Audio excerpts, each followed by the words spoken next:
might have written more, but the clock struck 4, and everything stopped for tea. Quand l'horloge sonnait les 4 heures, tout le monde s'arrêtait pour prendre le thé. Cette ballade folklorique anglaise, transmise depuis des siècles, résume la vie à travers une tasse de thé. Durant ce moment fugace, le mouvement gracieux de l'aiguille de l'horloge n'est accompagné que par les feuilles de thé éparses. Le thé de l'après-midi est un rite et un élément fondamental de la vie raffinée et poétique des Britanniques. Cette pratique fait tellement partie intégrante de leur vie qu'ils se saluent en posant la question suivante. Avez-vous déjà pris du thé ? Pourtant, dans l'histoire du Royaume-Uni, où les gens considèrent qu'il vaut mieux passer un jour sans manger qu'un jour sans thé, on peut remarquer que ce pays n'a jamais cultivé de thé. Il surnommait le thé les feuilles magiques de l'Orient. Ce qui est intéressant, c'est que ceux qui ont introduit les feuilles de thé en Europe sont les marchands du Swansea, et leur terre natale, pourtant, ne produisait pas de thé.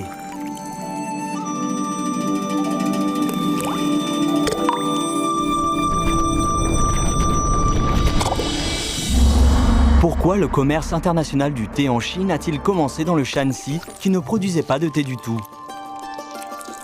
À l'époque où les communications étaient difficiles, comment les marchands du Swansea ont-ils surmonté le fossé d'informations à travers les océans et dévoilé les richesses cachées dans les feuilles de thé ? Guo Songtrao, le premier ambassadeur de Chine au Royaume-Uni, a donné sa réponse. Les marchands du Swansea n'ont peut-être pas l'entre-gens de leurs homologues du Jiangsu et du Zhejiang, ni les capacités de calcul de ceux du Jiangxi et du Huguang. Mais leur sincérité et leur simplicité sont inégalées. La simplicité est le trait le plus caractéristique des habitants du Swansea. Elle a forgé le pragmatisme et la persévérance des marchands de cette province.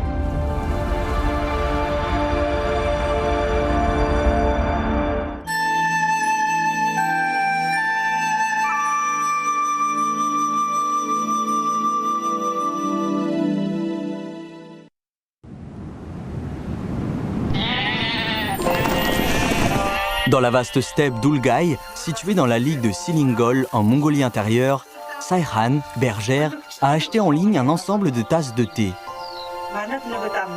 Elle a passé commande d'un simple clic et en 3 jours, les tasses du district de Tsisien dans la province du Shanxi ont parcouru plus de 1000 km pour lui être livrées dans sa yourte. Cependant, il y a plus de 3 siècles, les bergers rencontraient très peu de colporteurs.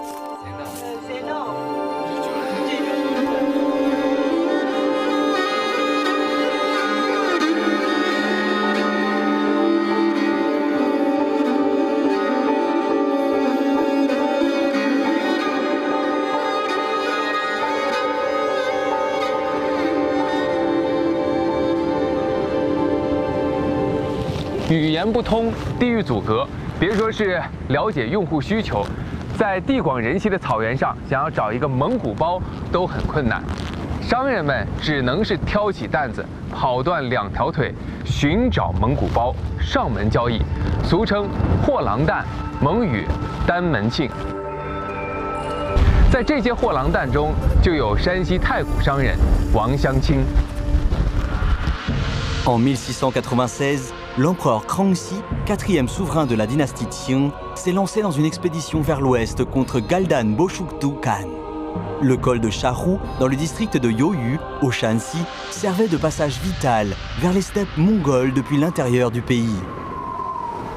Wang Xiangqing, avec ses compatriotes Zhang Jie et She Daxue, ont porté 6 caisses avec 3 bâtons sur les épaules en suivant l'armée, fournissant un soutien logistique et des provisions pour les troupes Qing stationnées en Mongolie.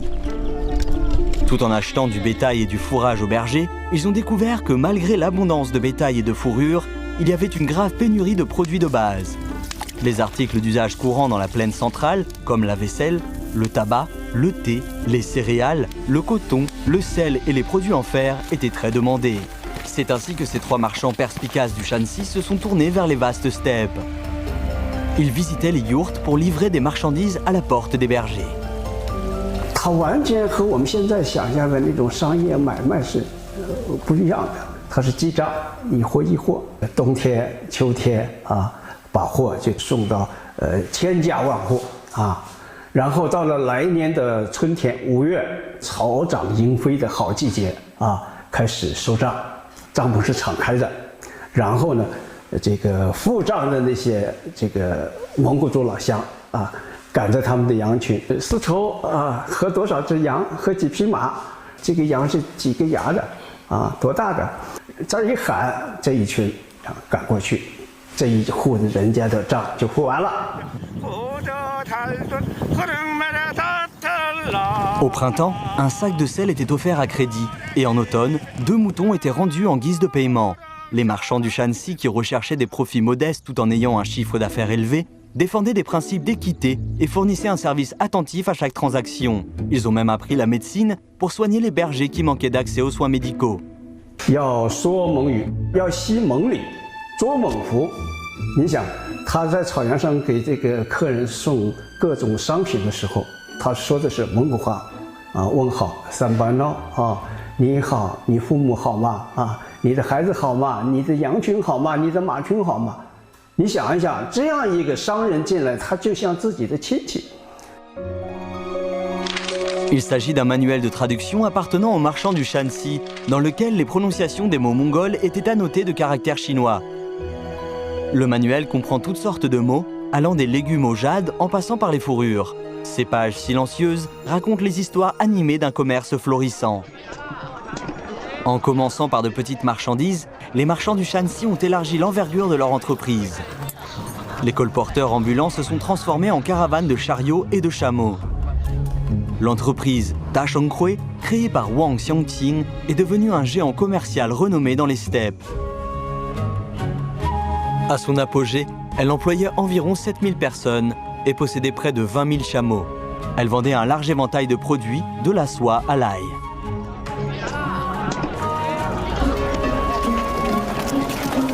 Ses clients vivaient dans les steppes mongoles, au Xinjiang, à Kakta et même en Sibérie et jusqu'à Moscou en Russie. À l'époque, Dashenghui disposait d'un fonds de roulement de 10 millions de lingots d'argent, rien qu'en Mongolie extérieure. Le montant exact des actifs n'est pas documenté, mais certains décrivent la richesse de Dashenghui comme suit. Si ces richesses étaient converties en lingots d'argent de 50 taels et que ces lingots étaient reliés entre eux, ils formeraient un chemin ininterrompu de Beijing jusqu'à Ulaanbaatar en Mongolie. 实际上，这个吕蒙商帮里面有名的有10大帮，包括京帮，包括卢商，很多。其中为什么金商在蒙古地区受到草原牧民的欢迎呢？他那个经营呢，确实是这个很符合这个当地的这种模式，了解了蒙古族牧民众的这种急需和所需。 En faisant des affaires avec les Russes et les Mongols, qui sont des groupes ethniques ayant un régime alimentaire riche en viande, les marchands avisés du Shanxi qui ont toujours suivi la demande du marché se sont rendus compte que leurs clients avaient besoin de thé pour contrebalancer cette alimentation grasse. Les Russes avaient une préférence marquée pour le thé noir chinois. Dashenghui a créé sa propre maison de thé, s'orientant ainsi vers le commerce de ce produit. Dotés d'une grande prévoyance, les marchands du Shanxi ont cependant regardé au-delà des steppes et se sont détournés des bases établies par leurs ancêtres pour atteindre une envergure commerciale encore plus élargie.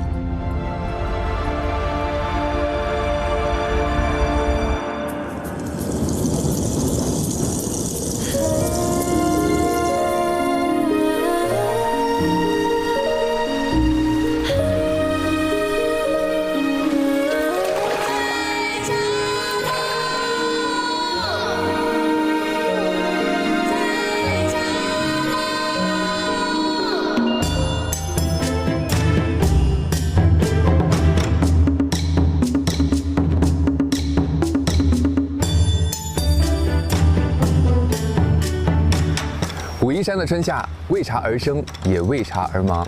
每到茶期，就有稀客远道而来。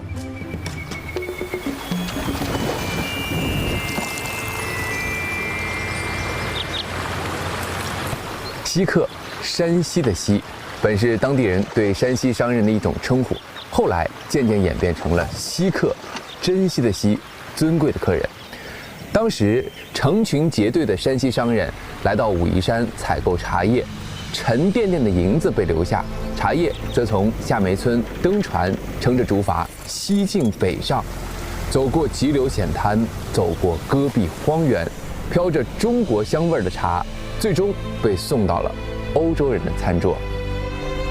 Pendant des siècles, la curiosité a poussé les voyageurs à explorer la route du thé qui s'étend sur des milliers de kilomètres du nord au sud en reliant l'Orient et l'Occident. Le thé ne pousse pas au nord des monts Qinlin depuis l'Antiquité. Le Shanxi est une province enclavée qui ne produit pas de thé. À une époque où les échanges d'informations étaient limités, comment les marchands du Shanxi ont-ils pu localiser avec précision la source des marchandises dans ces lointains monts Wuyi? Et pourquoi ont-ils choisi le village de Xiamen comme point de départ? 武夷山啊，自古出好茶，比如宋代的龙潭凤扁，成为贡茶，进贡给朝廷用的。所以武夷茶在晋商的眼里，他必须要花巨大的资金南下武夷山采购茶叶，而且山西商人他的商业嗅觉比较灵敏。那个时候呢，中国茶叶大部分啊集中在广州这个港口。 但受到海禁的原因，茶叶没办法下水，南茶北销就是最好时机。 Sous les dynasties Ming et Qing, les marchands du Shanxi qui pratiquaient le commerce extérieur depuis des siècles se sont considérablement enrichis. La capacité à évaluer correctement la situation était profondément ancrée dans leur ADN. À cette époque charnière, ils ont habilement recueilli des informations sur la faiblesse des ventes de feuilles de thé des monts Wuyi, leur surabondance et leur bas prix. Parallèlement, ils ont observé le marché en Russie et dans les steppes mongoles où la demande de feuilles de thé était en forte hausse et où le prix du thé s'envolait. Leurs activités commerciales se sont également étendues jusqu'à la Manche, à 9000 km de là. Dans ce pays lointain résidait une princesse portugaise passionnée par le thé et qui a épousé le roi Charles II d'Angleterre. C'est elle qui a introduit la consommation du thé en Angleterre. Sous son influence, le thé de l'après-midi est devenu une nouvelle routine quotidienne pour tous les Anglais, de la famille royale aux gens ordinaires.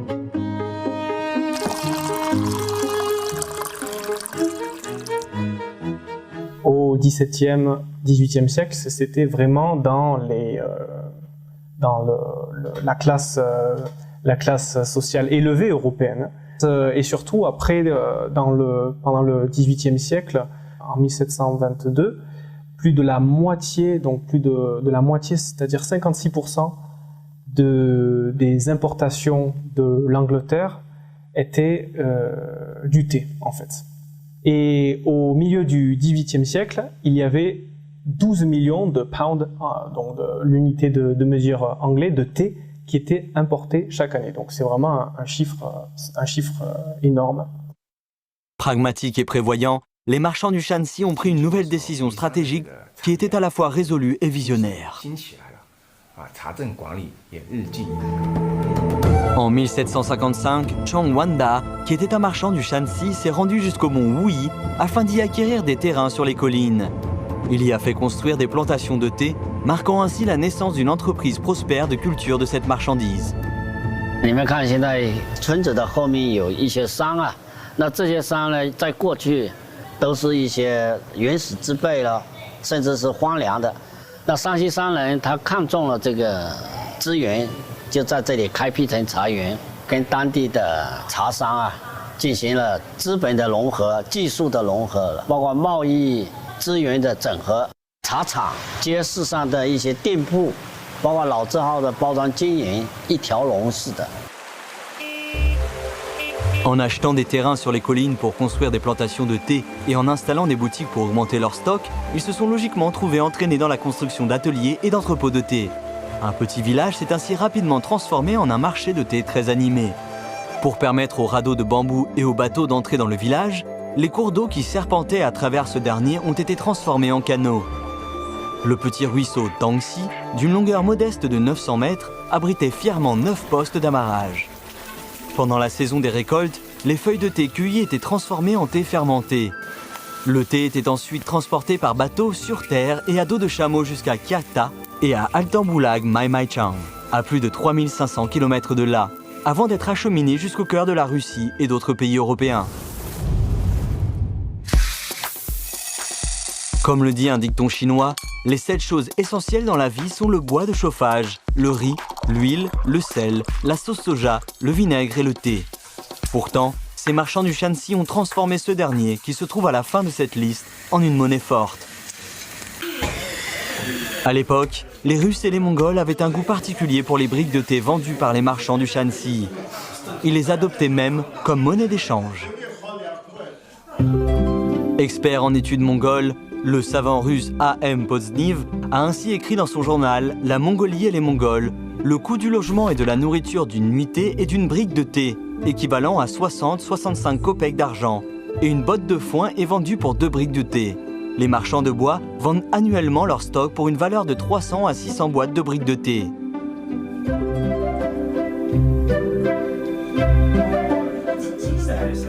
Près de 2 siècles se sont écoulés, mais l'affection des habitants de ces régions pour les briques de thé est toujours aussi forte. Lorsqu'ils achètent du thé, ils vérifient toujours la présence du caractère Chuan sur les paquets.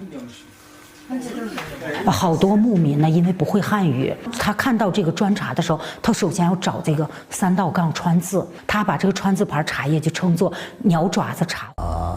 Ухаан мужийн ханко хотод бол маш олон цайны юм боловсруулах үйлдвэрүүд байсан байна. 3 том боловсруулах үйлдвэрийн нэг нь анх энэ Chuan гэсэн энэ бичгтэй цайг бол энэ тэмдэгт цайгийг бол цайны тусгай эрхийг нь бол Шаншигийн компаниас оруулж ирж Монголд бол худалдаасан байна. Дээрээс нь энэ монголчуудын хувьд энэ Chuan гэсэн энэ хэвийн цай бол одоо ч гэсэн энэ монголчууд тэр энэ зураасыг маш олон энэ сүм хийдийн барилга энэ барилга дээр бол бас дүрсийг нь тэмдэглэсэн байдаг юм байлээ.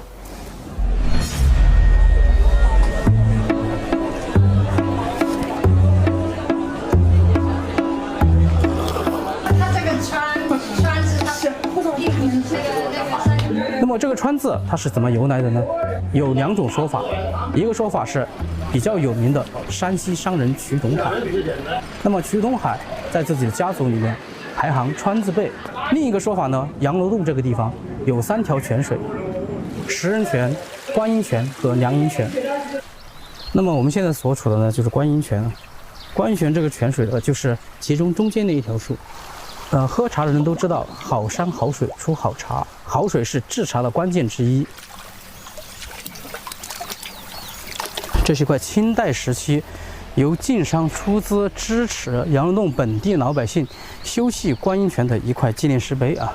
我们可以看一下，上面刻着我们的众多的晋商的商号，比如说长玉川啊、长盛川，另一个是大长川、大玉川，就是2大2长。 En 1861, plusieurs marchands du Shanxi ont décidé que toutes les briques de thé produites à Yanglodong devaient être commercialisées sous la marque Chuan. La tâche de superviser la production a été confiée à ces 4 usines de thé les plus réputées. 这个背后反映的首先就是晋商在当时强烈的一个品质意识，或者叫品牌意识。品牌最本质的一个东西，最核心的东西就是消费者对它的认知、信任。 川字牌的背后，它是4大商业翘楚对川字牌的一个监督。监督什么？就是监督它的品质。En fait, il y a plus de 100 ans, le caractère Chuan imprimé sur la brique de thé était déjà gravé sur le linteau de l'éminente famille Chu, qui se situait dans le district de Qixien au Shanxi. Le mot Nachuan symbolise une accumulation de richesses et son sens profond est de rassembler tous les courants, comme la mer. Avec un cœur humble, on embrasse une immense diversité. Chaque trait et chaque courbe gravée sur le linteau incarnent le caractère et l'esprit de la population locale, ce qui a donné naissance à cette longue route du thé. 这个从空间上而言呢，万里茶路可以粗略地分成为4大功能区。第一是湖闽产茶地，是非常重要的茶叶的生产、加工、制作的一个基地。第二是中北地区的茶贸区，它是货物的仓储集散的物流中心、物流基地。第三是鹅蒙茶市交易中心、交易基地。而我们晋商故里，则是我们茶叶交易的非常重要的商务指挥中心，它已经组成了非常完整的一个产业链。产业链的它的配套率、它的这种完整度越高，竞争力就越强。从我们今天这个角度来看，早在260年以前的我们晋商已经拥有了这种产业链发展的思维和高质量发展的理念，并且付诸于它的经营的实践之中。Les traces de roues laissées sur ces briques vertes témoignent de l'effervescence qui régnait aux sièges sociaux des entreprises situées le long de la route du thé. À partir d'ici, la Chine du 19e siècle a mis en place une chaîne de production complète à l'échelle mondiale dans l'industrie du thé. Les marchands du Shanxi ont également accompli une transition remarquable du capital commercial au capital industriel, inaugurant ainsi leur âge d'or dans l'histoire commerciale de la Chine.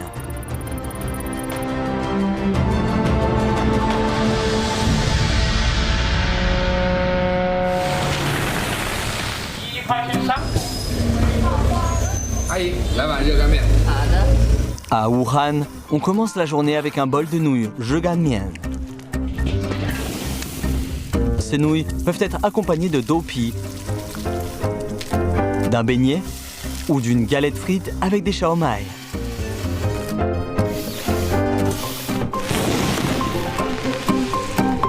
Malgré le menu très varié au petit déjeuner à Wuhan, les nouilles zheganmian restent toujours le plat préféré depuis des siècles.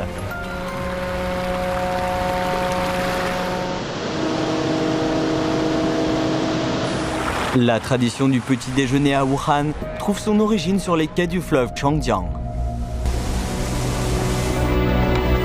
Après une nuit de dur labeur, ce plat bon marché, rassasiant et riche en glucides, est devenu la source d'énergie idéale pour les dockers et les hommes d'affaires de tout le pays.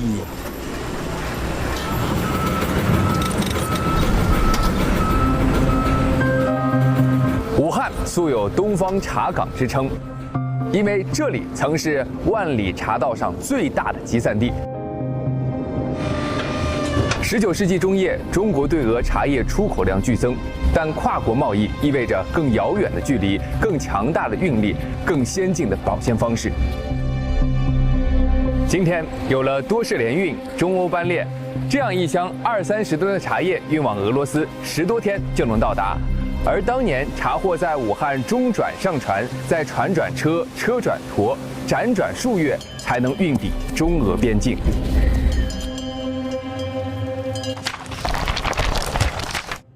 Comme l'indiquent les annales du commerce extérieur du Shanxi, lorsque le général Ulysses S. Grant s'est rendu en Russie, il a été surpris de trouver des marchands du Shanxi partout. La prospérité d'une industrie a stimulé le développement de nombreuses autres industries. Quel est le potentiel inexploité des feuilles de thé de l'autre côté de l'océan? Кроме чая, также мы видим, да, что был и обмен пушниной, был и обмен зерном и какими-то еще другими товарами. И это все взаимосвязано.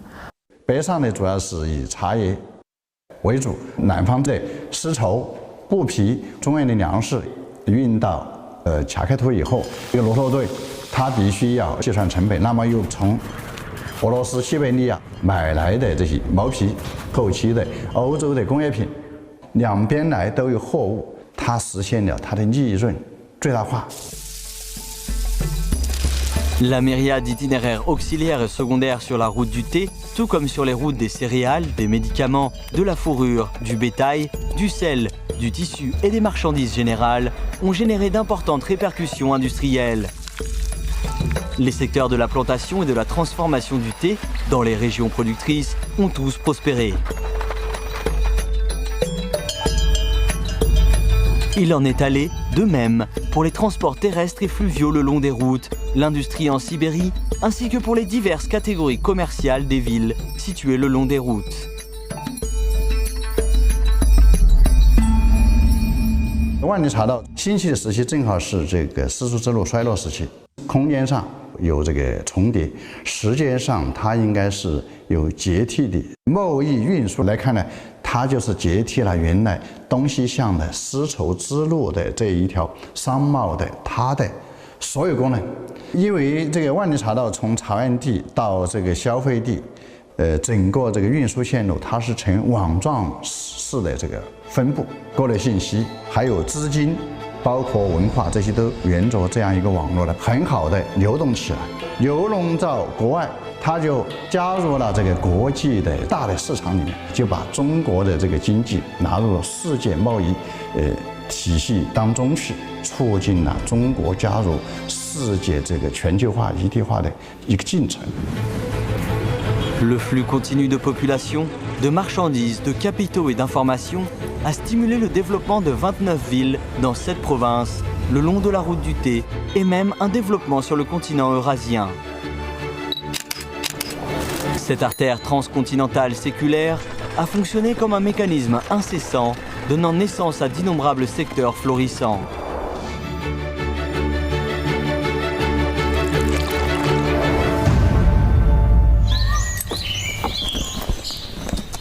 在今天有一个家喻户晓的词叫物流，一骑红尘妃子笑，无人知是荔枝来。这句描述把南方的鲜荔枝运送到北方的诗句，可以说是中国古代物流行业的著名案例。可山西人的跨国贸易是要从四季如春的南方跨越到冰天雪地的北方，单靠马力显然是不够的。 是骆驼成就了那个时代的海淘。Khorod, en Mongolie intérieure, autrefois connu sous le nom de Guehua, était un centre indispensable au commerce et aux échanges. Elle servait de lieu de rassemblement pour les éleveurs et les caravanes de chameaux, ce qui lui a valu le surnom de village aux chameaux.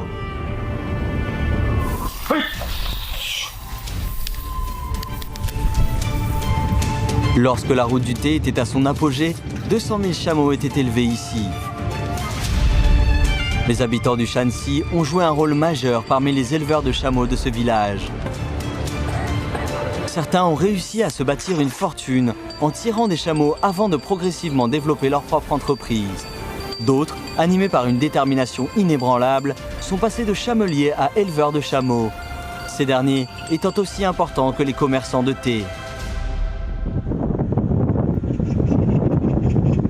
Dans les villages actuels de Mahuaban, de Changhanban et de Wulu à Khorod, on trouve encore de nombreuses personnes originaires du Shanxi, dont Shemao, qui est originaire du district de Youyu. 你好，石师傅。陈师傅，当时出发时候，听我主席说，团队非常壮观，中间有40里路程走的。 还有在五路从起步准备起步的。À l'époque, il n'y avait pas d'autoroute, ni de transport ferroviaire, fluvial ou aérien le long des méandres de la route du thé. Les marchands du Shanxi ont inventé le transport multimodal de l'époque. Ils se déplaçaient à pied, à dos de chameau, sur des chariots ou en bateau. Le village des chameaux servait de pivot et le Shanxi ainsi que le Hebei de centre logistique. Les marchands du Shanxi étaient activement impliqués dans la logistique transfrontalière et ils ont réussi à transporter des marchandises du sud de la Chine vers d'autres pays. Cependant, le long de cette vaste étendue qu'est la grande route du thé, les caravanes de marchands du Shanxi chargés de grandes quantités d'or et d'argent ont également été confrontés à des opportunités inconnues et des risques imprévus.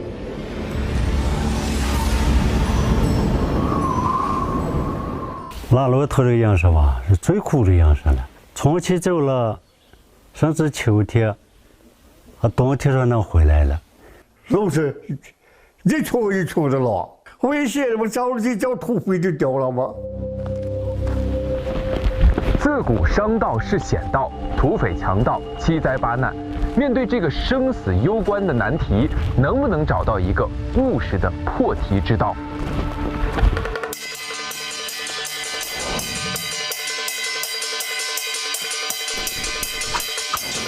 中国古代有一个十分神秘的职业，在影视作品和武侠小说中，他们个个武功高强，而且一诺千金，心怀大义。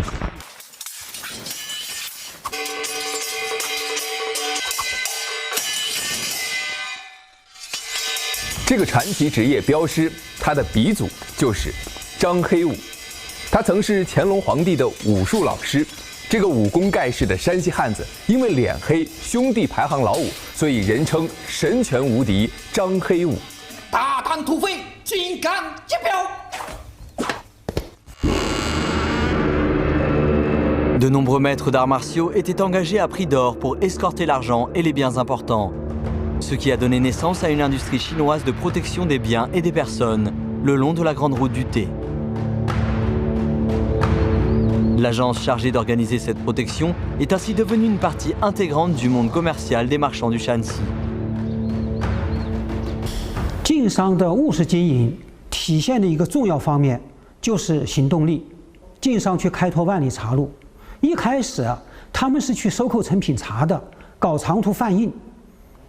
那么围绕长途贩运呢，他们又延伸出了物流、保险押运这些新业态。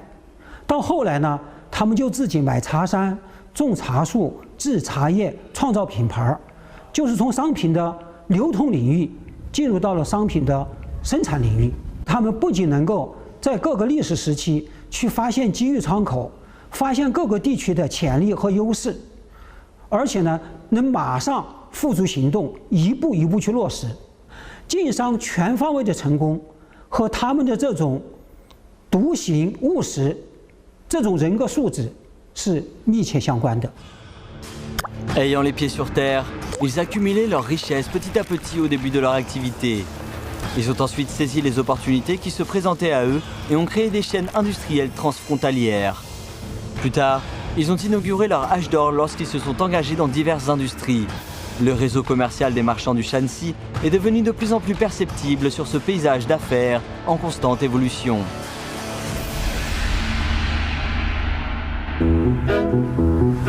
Dans le monde d'aujourd'hui, les centres financiers mondiaux s'enorgueillissent toujours de gratte-ciel éblouissants, comme s'ils étaient nés avec cet air de noblesse.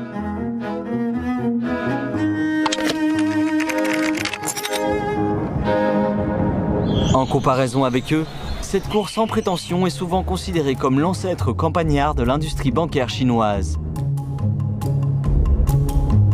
Et pourtant, personne ne peut oublier que cet humble ancêtre a vécu une vie légendaire sur la grande scène de l'histoire.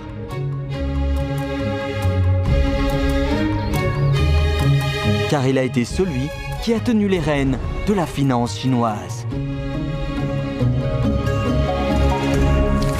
Dans les années 1920, alors que le réseau industriel de la route du thé continuait de s'étendre, le commerce transfrontalier s'est développé. Les sages marchands du Shanxi, qui s'établissaient là où se trouvaient les succursales des entreprises de thé, ont remplacé les lourds lingots d'argent par de fines feuilles de papier de chanvre. L'essor des piahao, ou banques privées, a marqué la naissance d'une forme économique entièrement nouvelle. Zheshangchang de Pingyao a été la première banque privée fondée par des marchands du Shanxi. Mais même à son apogée, son siège ne comptait qu'une poignée de cadres et d'employés. Chacune de ces succursales comptait également un modeste personnel de 3 ou 4 personnes.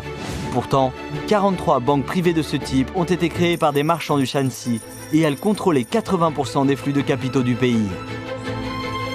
晋商是如何在短短几年间把中国金融业推向一个新高度的？我们可以从日声称的竞争对手毛鸿荟和他所创办的玉字五连号中寻找踪迹。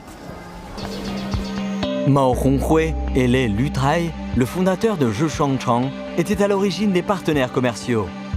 Cependant, en raison de leurs différentes philosophies quant à la gestion commerciale, ils ont fini par s'éloigner l'un de l'autre. Mao Honghui a été embauché à un salaire élevé par la riche famille Hou à Dieshio pour développer des activités de banque privée. Bien qu'elle possède un grand nombre de magasins, la famille Hou était confrontée à des problèmes d'organisation, de dispersion des capitaux et de manque de talent. Aucun de ces 200 magasins ne pouvait se mesurer à l'envergure de Zheshangchang. Après mûre réflexion, Mao Honghui et le propriétaire des magasins ont décidé de changer leurs 5 magasins de soie, à savoir Yu Taihou, Yu Fenghou, Yu Shengcheng, Tian Changhang et Xin Taihou en banque privée. Celles-ci étaient collectivement connues sous le nom des associés de Yu afin de concurrencer Zheshangchang. 雷毛之争呢，实际上也并不是一种你死我活的争斗。从两家票号的建筑风格，我们也可以看出，裕太后的房顶呢，甚至比日升昌还要稍微低一点，而这呢，恰恰是我们晋商的特质，那就是踏实务本、低调新颖。这种特质使得山西票号业从寡头垄断走向了自由竞争，而这也是票号业的一种良性竞争。Les associés de Yu ont brisé le monopole détenu par Zhe Shangchang. Mao Honghui a introduit de manière novatrice un modèle de gestion de groupe décentralisé. Le siège social de Pingyao gérait l'étendue des opérations et les stratégies commerciales pour les différentes succursales, et il arbitrait également les conflits entre elles. Chaque succursale fonctionnait de manière indépendante avec une comptabilité séparée. Compte tenu de la taille variable des succursales, les plus grandes supervisaient les plus petites afin de rendre la prise de décision plus scientifique et la gestion plus efficace. Ce modèle a considérablement renforcé la capacité des associés à faire face aux risques. À leur apogée, les associés de Yu avaient des succursales dans 50 grandes villes, dont Beijing, Tianjin, Shanghai, Suzhou, Hangzhou, Ningbo et Xiamen. Les fonds circulaient sans obstacle entre le siège social et les succursales. 通过总分号和连号的这种制度所形成的这种商业网点，为山西票号开展汇兑业务呢提供了直接的硬件基础。当时的一位俄国的领事，他在《长城外的中国西部地区》这本书中说，山西商人呢具有大商业的才能。早在19世纪的中国就已经形成了现代美国托拉斯式的跨国企业集团的雏形。Les marchands du Shanxi ont rapidement connu l'essor du capital financier. Au total, 22 banques privées ont été créées à Pingyao, avec plus de 400 succursales dans 77 villes du pays.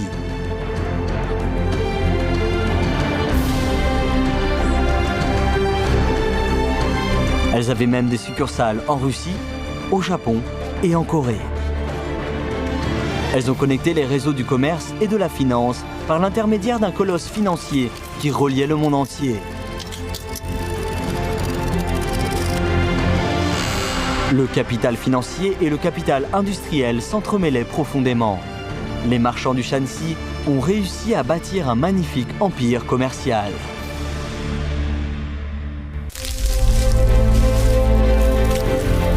Avec des feuilles de thé vertes, ils ont déclenché une vague de transformation industrielle.